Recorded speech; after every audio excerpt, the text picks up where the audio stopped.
Have you ever lived inside a conversation that never actually happened? You're lying in bed or standing in the shower or just staring out the window, and suddenly you're not here anymore. You say all the perfect lines. You win old arguments. You become the version of yourself you've always wanted to be. And for a few seconds, it feels so real that you forget the present. Then you come back with a very strange feeling, satisfied, but also empty. You start wondering, why do I keep imagining moments that aren't real? If you think it's because you're bored or something is wrong with you, you're mistaken. These scenarios are not random or weak. In fact, behind them is a quiet strategy of the brain, a sophisticated mechanism it has carefully built to help you deal with the world in a way you've never noticed. In today's video, we're going to break down the psychology behind this phenomenon, and more importantly, how to step out of these illusions and actually live in the present. First, we need to clear up a common misconception. You are not just daydreaming. Daydreaming sounds like random thoughts drifting around in your head with no direction. But what you're doing is much more complex than that from a neuroscience perspective. You're building an entire parallel reality in your mind. And you're not just the viewer. You're the director, the writer, the lighting, the sound, and the lead actor all at once. Your brain fills it with incredibly detailed elements. You imagine the other person's tone of voice. You see their facial expression when you finally say the perfect line you missed before. Or you create a flawless romantic moment with someone you've barely even spoken to in real life. So why does your brain spend so much energy, real calories, running a movie that isn't real? The answer is, your brain is trying to solve a problem it couldn't solve in the real world. Real life has one very frustrating rule. It moves too fast, and it never gives us a chance to do a second draft.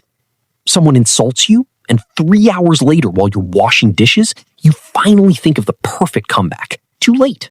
But your brain doesn't accept that unfinished feeling. It hates open loops. So it turns on the projector. It takes you back to that moment.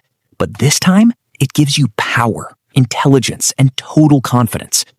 Listen carefully. You are not broken. You are not wasting your life. Your brain is doing exactly what millions of years of evolution have trained it to do. It's creating a safe laboratory where you can simulate life's variables, helping you regain balance after social interactions that made you feel small. To understand more deeply why these scenarios show up automatically, even when you're not trying, we need to talk about the default mode network, DMN, in the brain. I like to call it the mind's background app. Think of it this way. When you're focused on solving a math problem, writing a report, or crossing the street, the DMN quiets down to make room for your attention. But the moment you relax, when you close your laptop, rest your eyes on the bus, or stand under a warm shower, the DMN immediately turns back on. For some people, especially those who are highly imaginative, sensitive, or perfectionistic, this network runs at full power. It never wants to sit still. It craves input.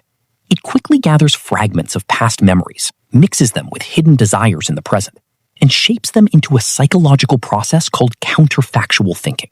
Your brain runs these alternate realities, not to torture you or pull you away from real life.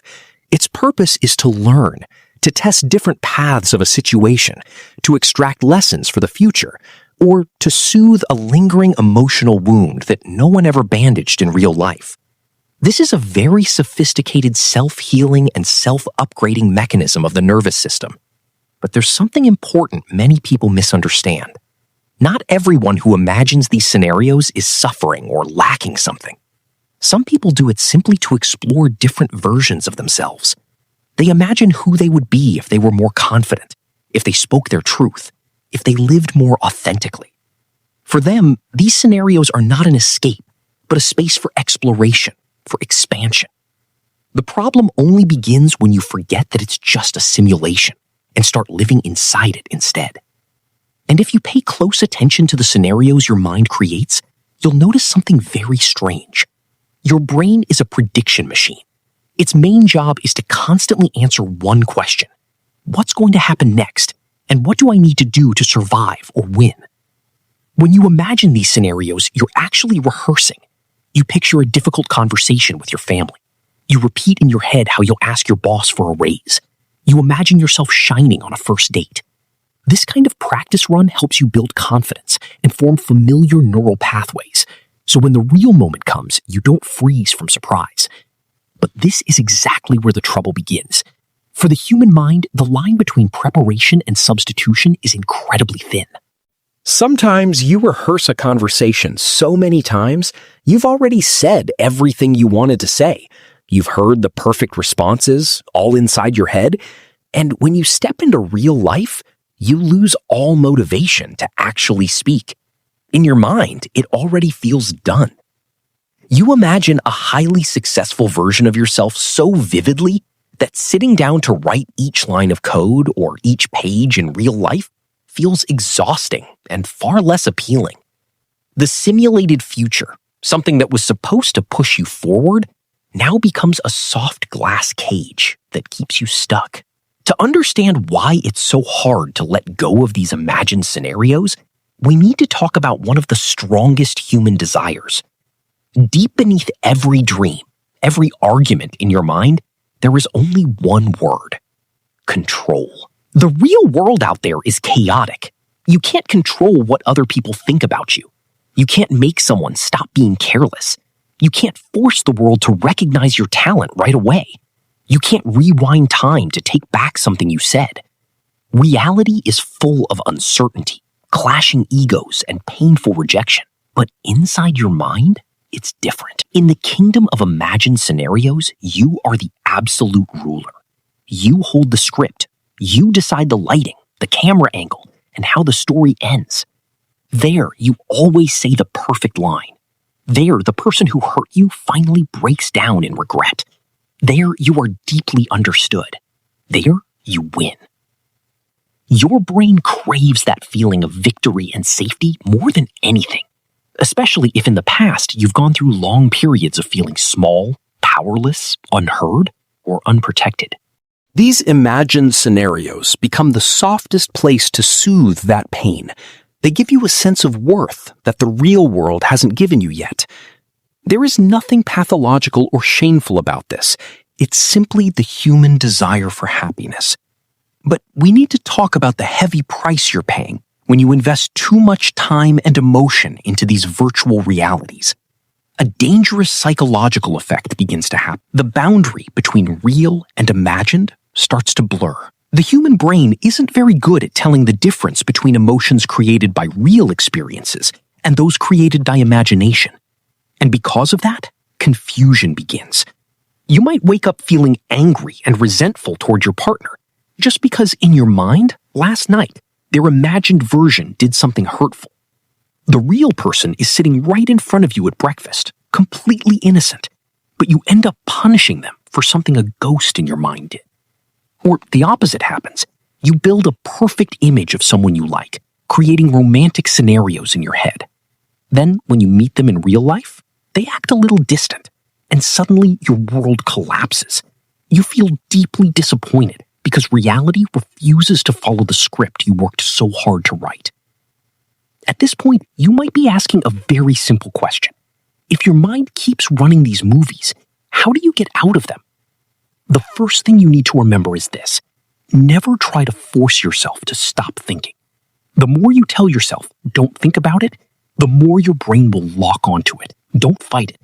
The only way to free yourself is to work with this mechanism. Understand what these scenarios are actually trying to give you, and then learn how to take control of the wheel. Here's a 4-step path to help you reclaim the present. First, bring the scenario out of your head. When you catch yourself getting lost in a big success story or a perfectly scripted conversation, pause and write it down. Don't let it keep spinning in the dark inside your mind. Give it shape with words. Your brain creates these scenarios because it's trying to process a desire or an emotion that hasn't been named yet. So let it process. Give it a real outlet on paper. This is called expressive writing in psychology. It works because it completes the loop your brain is stuck in. Once that perfect scenario is written down, your mind gets the signal that the information has been stored and it can stop replaying it. You'll feel yourself coming back down to reality more gently. Second, ask yourself, is this scenario preparing me or protecting me? Once it's on paper, look at it directly and ask a turning point question. Is this scenario preparing me or protecting me? In other words, helping me avoid something. These two may look similar, but they lead to completely different lives. Preparation is when you're rehearsing for an action you will actually take soon. You imagine how to say no to an unreasonable request, and the next day you go and say it.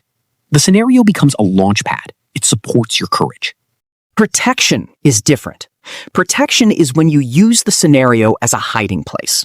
You imagine winning an argument, but in real life, you stay silent and endure it. You imagine confessing your feelings, but you never send the message. You're using imagination to consume the emotions that should happen in real life just to avoid the risk of getting hurt. Be honest with yourself. Learn to recognize which type of scenario you're running. If it's preparation, take that confidence and act on it immediately in real life. If it's avoidance, take a deep breath and admit, I'm hiding. I'm comforting myself with an illusion. Just becoming aware of this is already the first step to breaking out of the prison of your mind. Third, set a time limit. You don't need to become a strict monk and wipe out all imagination.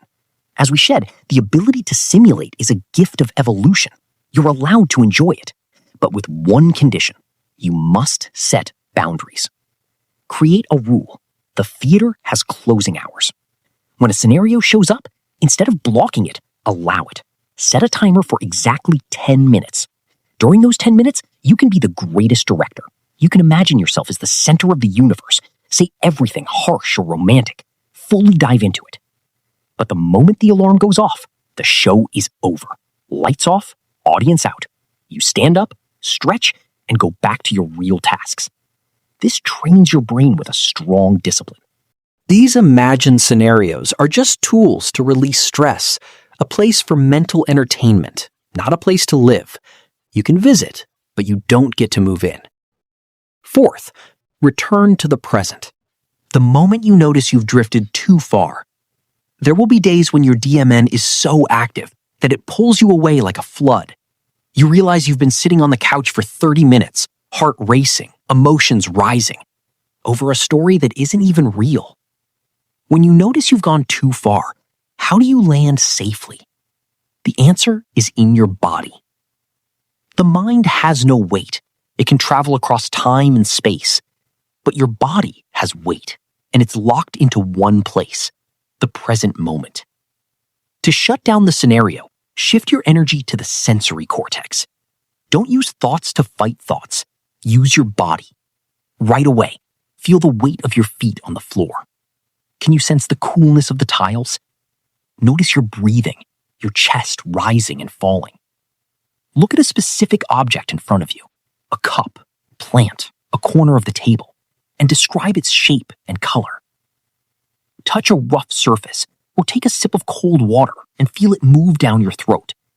These small physical actions send a strong signal to your brain. They tell your nervous system, look, there's no argument, there's no drama. This is reality, this moment, this room, this body. By anchoring yourself in your senses, you automatically cut off the illusion machine. In the end, remember this mental model. Your mind is like a river. These imagined scenarios, these wandering thoughts, are the water flowing through it. Sometimes the current is calm when you imagine pleasant things. Sometimes it rushes violently when you replay pain. You can never stop the river. Don't waste your energy trying to build a dam. Instead, you can choose not to jump in and get swept away.